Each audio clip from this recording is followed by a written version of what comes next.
In this video, I'm going to show you a little tip that can help you grow vigorous grapevines in your garden. And no, it doesn't have nothing to do with this fake snake. This snake is for all the little critters climbing up my 4-in-1. This side is the apricot, and their squirrels are coming and bit another one. There it goes, right there. Biting the apricots. So that apricot's no good now. Dang. So far it's been working. I have snakes all along the garden. So to the reason why you click the video. So I have 5 grape plants. Well, I have multiple ones. I really have 6. I have a pixie dwarf grape right over there in the pot. And I have a few cuttings right over here, but those don't really count right now. I have 5 grapes. One's over there.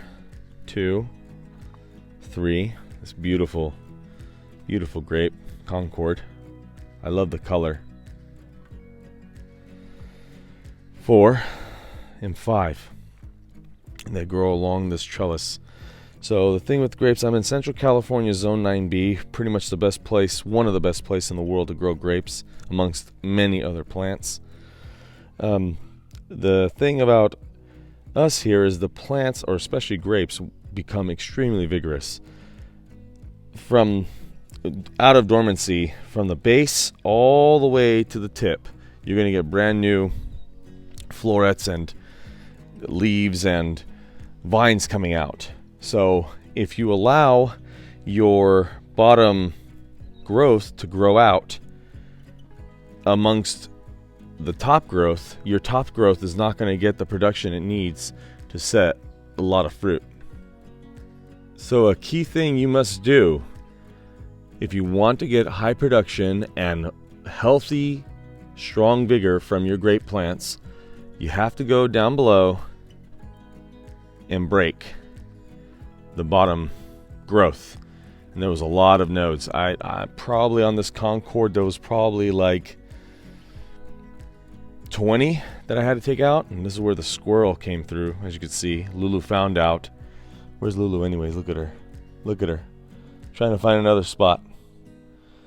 Lulu found out the squirrel's coming through here, so I put some rocks and stuff. It happened last year too. I put rocks and the squirrel stopped. But we'll find out. They'll probably just climb the fence anyways.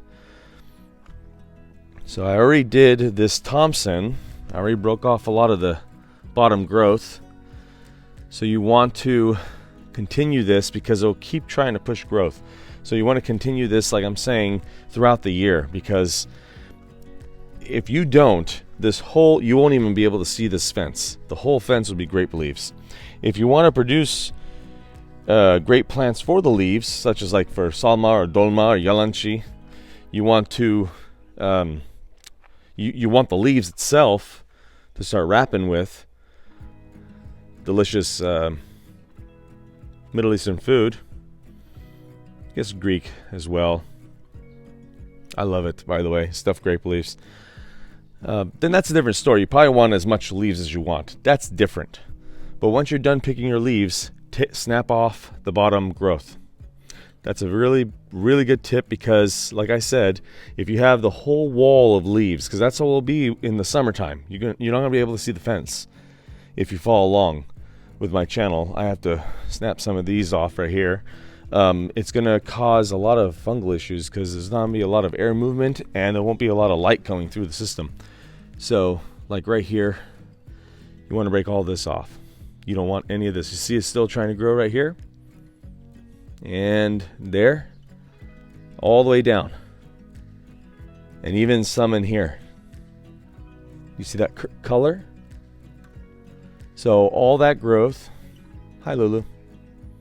All that growth needs to come off.